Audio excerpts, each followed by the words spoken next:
Hello everyone, welcome to my channel code diaries. आज हम जावा के बहुत इंपॉर्टेंट टॉपिक कंडीशन स्टेटमेंट के बारे में पढ़ेंगे। सो कंडीशन स्टेटमेंट का यूज प्रोग्राम जावा प्रोग्रामिंग में डिसीजन लेने के लिए यूज होता है। ठीक है, तो चलिए शुरुआत करते हैं। सबसे पहले देखेंगे what is conditional statement. Conditional statement is used to perform different action based on different condition. मतलब कि एक ऐसा स्टेटमेंट जो किसी कंडीशन के बेसिस पे डिसीजन लेता है। ठीक है, अगर हम एग्जाम्पल देखें तो if it is raining I will take umbrella. मतलब अगर बारिश हो रही है तो ही मैं अम्ब्रेला लेके जाऊंगी, अगर बारिश नहीं हो रही है तो मैं अम्ब्रेला नहीं लूंगी। ठीक है, ये कैसे वर्क करता है, जैसे कि यहाँ हमने कंडीशन लिखी। ठीक है, यहाँ अगर हमने कंडीशन लिखी, ठीक है, तो अगर ये कंडीशन ट्रू हो रही है तो ये वाला कोड एग्जीक्यूट होगा, कंडीशन फॉल्स हो रही है तो ये कंडीशन एग्जीक्यूट। मतलब कि ये हमें डिसीजन बेस्ड ऑन कंडीशन हम डिसीजन लेते हैं। ठीक है, अब डिसीजन मेकिंग स्टेटमेंट दो टाइप स्टेटमेंट में डिवाइड है, if statement and switch statement. ठीक है, इस वीडियो में हम इफ स्टेटमेंट में कवर करेंगे। तो इसके और चार टाइप है, if, else if else ladder और नेस्टेड इफ्स। ठीक है, तो सबसे पहले इफ स्टेटमेंट देखते हैं। If statement is used to execute a block of code only when a given condition is true. मतलब कि इफ स्टेटमेंट का यूज तब किया जाता है जब हमें किसी कंडीशन के ट्रू होने पर ही कोड एग्जीक्यूट करना है। मतलब अगर कोई कंडीशन ट्रू हुई है तो उस अगर कंडीशन ट्रू हो रही है तभी वो स्टेटमेंट एग्जीक्यूट होगा, नहीं तो नहीं होगा। ठीक है, तो जैसे कि इसका कोड लिख के देखते हैं हम। ठीक है, यहाँ अगर फ्लो चार्ट देखेंगे तो कंडीशन अगर ट्रू हुई तो ये ब्लॉक ऑफ कोड एग्जीक्यूट होगा, और अगर फॉल्स हुई तो ये डायरेक्ट स्किप करेगा पूरा कोड स्टेटमेंट को। ठीक है, तो हम इसका कोड लिख के एग्जाम्पल कोड के हिसाब से समझते हैं। मैंने यहाँ एक फाइल बना ली है। ठीक है, इसमें अगर हम पहले तो मेन मेथड लिखने करते हैं।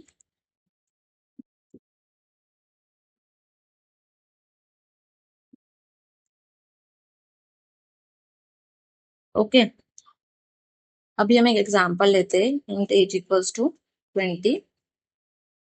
इसका सिंटेक्स होता है कि इफ स्मॉल लोअर केस में इफ। ठीक है, और यहाँ ये जो पैरेंथेसिस है इसके अंदर हम कंडीशन लिखते हैं, जो भी हमें कंडीशन लिखनी है तो हम कंडीशन लिखेंगे कि एज अगर ग्रेटर देन और इक्वल्स टू 18 है। ठीक है, और फिर इसके बाद में ये ब्रेस लगाते हैं, ओपनिंग और क्लोजिंग ब्रेसेस। ठीक है, इसके अंदर हमें कंडीशन लिखनी पड़ती है। तो इसके अंदर क्या लिखेंगे हम कि एक प्रिंट स्टेटमेंट प्रिंट करेंगे कि अगर जो एज है वो हमारी अगर वो 18 से बड़ी है या फिर 18 है, तो यहाँ करेंगे हम कि लिखेंगे हम एलिजिबल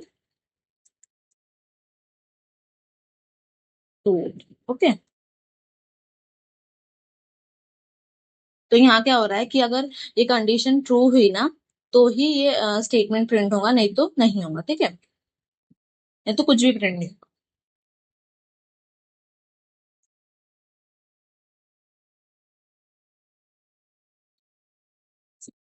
देखिए यहाँ पर हो रहा है एलिजिबल टू। हाँ, और अगर जैसे कि अब अगर हम एज जैसे कि हम अगर हम यहाँ 16 दे देते हैं, ठीक है, तो यहाँ कुछ भी प्रिंट नहीं होने वाला है।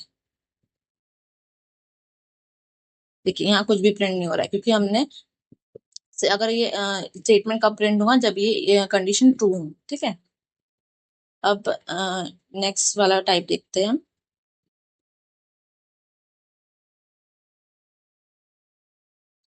If else statement. ठीक है, if a statement is used to execute one block of code when the condition is true and another block of code when a condition is false। इसका क्या मतलब हुआ कि if a statement का use तब किया जाता है जब हमें ट्रू और फॉल्स दोनों कंडीशन को हैंडल करना पड़ता है। ठीक है, जैसे कि यहाँ पर इसका सिंटेक्स है कि पहले हमने इफ कंडीशन इसमें कंडीशन लिखी, और यहाँ पर एल्स में अगर ये ट्रू नहीं हुआ कंडीशन तो ये वाला पार्ट इस वाला ब्लॉक वाला कोड प्रिंट होगा। ठीक है, तो जैसे हमने अगर रियल लाइफ एग्जांपल देखा तो अगर बाहर बारिश हो रही है तो हम अम्ब्रेला लिख देंगे, अगर नहीं हो रही है तो हम अम्ब्रेला लेके नहीं जाएंगे। ठीक है, तो जैसे कि यहाँ पर हो रहा है कि कंडीशन पहले वाले इसमें क्या हो रहा था, कंडीशन होके ट्रू हो रहा था, अगर फॉल्स हुई तो ये डायरेक्ट इससे बाहर आ रहा था। ठीक है, क्योंकि फॉल्स के लिए हमने कुछ भी कोड नहीं लिखा था। तो अगर यहाँ पर कंडीशन ट्रू हुई तो ट्रू वाली का ब्लॉक कोड होगा, मतलब एग्जीक्यूट होगा, अगर फॉल्स हुई तो ये वाला कोड एग्जीक्यूट होगा। ठीक है, तो हम इसको अगर कोड में लिख के देखें, इसी में लिख के देखते हैं। ठीक है, ओके, अगर अभी यहाँ पर हमने एज 16 दी, ठीक है, तो अभी तक के हमारा कुछ भी प्रिंट नहीं हो रहा था क्योंकि एज 16 है, हाँ, क्योंकि ये कंडीशन फॉल्स हो रही थी। तो अगर यहाँ ये फॉल्स हो रही है तो हम यहाँ लिखेंगे एल्स वाला ब्लॉक। सॉरी, ये लोअर केस में आएगा सारा। ओके, एल्स में क्या लिखेंगे हम, सिस आउट करके प्रिंट करेंगे कि नॉट एलिजिबल टू वोट।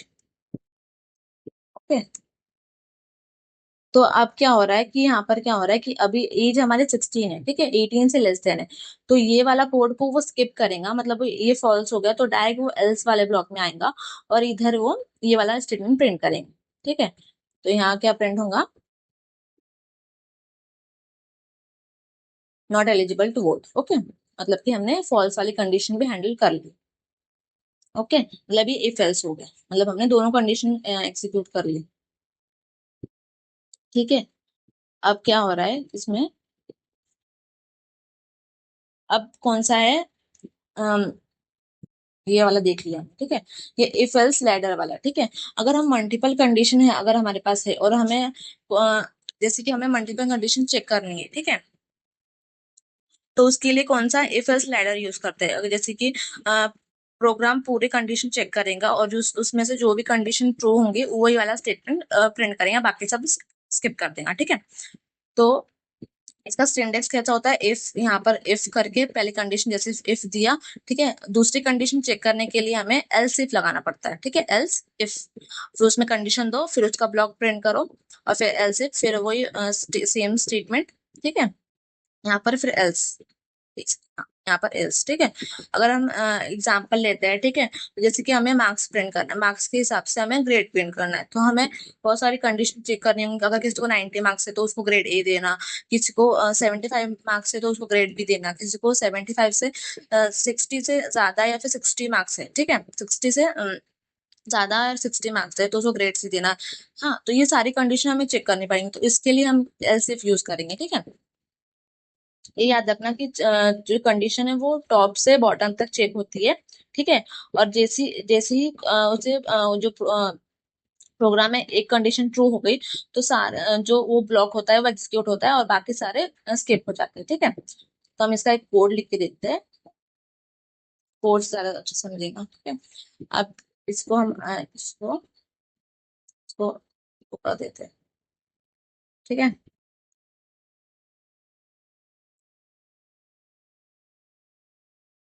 अब देखिए, अब हमें क्या करना है, मार्क्स के से हम प्रिंट करेंगे ग्रेड, ठीक है।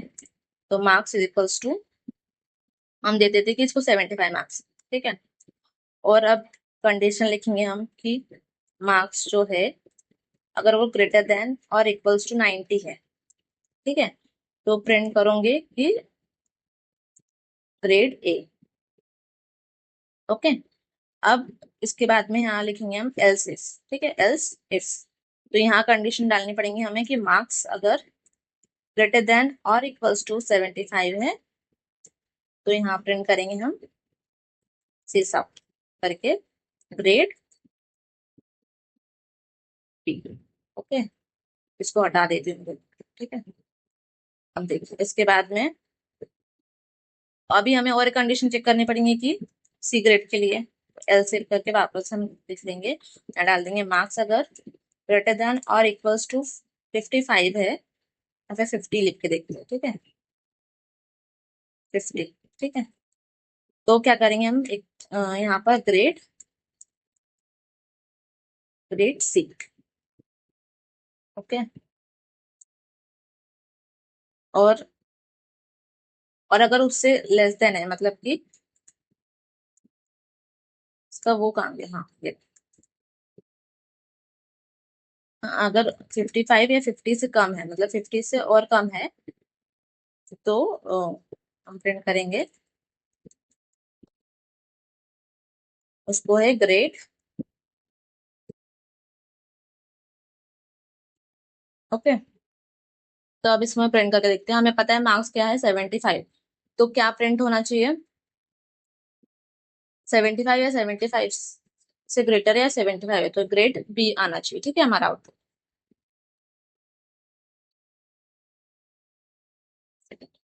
देखिए ग्रेड बी हो रहा है, ठीक है, प्रिंट। तो मतलब यहाँ क्या हुआ कि यहाँ पर जैसे फ्लो यहाँ पर आया, ठीक है। अब उसने मार्क्स चेक किया, यहाँ पर कंडीशन पहले चेक किया कि जो मार्क्स जो है वो 90 से बड़े हैं या फिर इक्वल्स टू है। तो ये तो कंडीशन फॉल्स हो गई, तो वो डायरेक्ट इधर आ गया, ठीक है। यहाँ गया ही नहीं फ्लो। उसके बाद में यहाँ अगर एल्स इफ में चेक किया यहाँ पर, ये जो मार्क्स जो है वो 75 से ग्रेटर है इक्वल्स टू है, तो वो यहाँ पर उसे कंडीशन ट्रू मिल गई, मतलब इक्वल्स टू। तो उसने ये प्रिंट कर दिया और डायरेक्ट यहाँ से फिर फ्लो डायरेक्ट यहाँ पर आ गया, ठीक है, मतलब बाहर आ गया। ये कुछ भी प्रिंट नहीं हो। अगर हमें देखना है कि फ्लो कैसे, मतलब कि यहाँ कैसे बाहर आ गया, तो हम यहाँ प्रिंट करवा के देखते हैं, ठीक है। इसका कोड कहाँ बंद हुआ ये, इसके बाद, ठीक है। सीस आउट करके हम देखेंगे।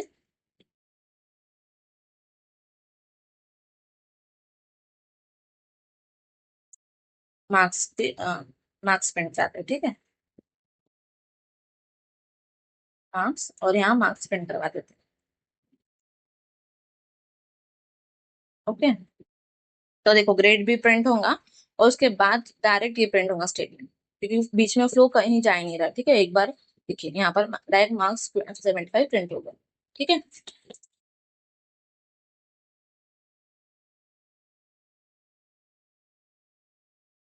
तो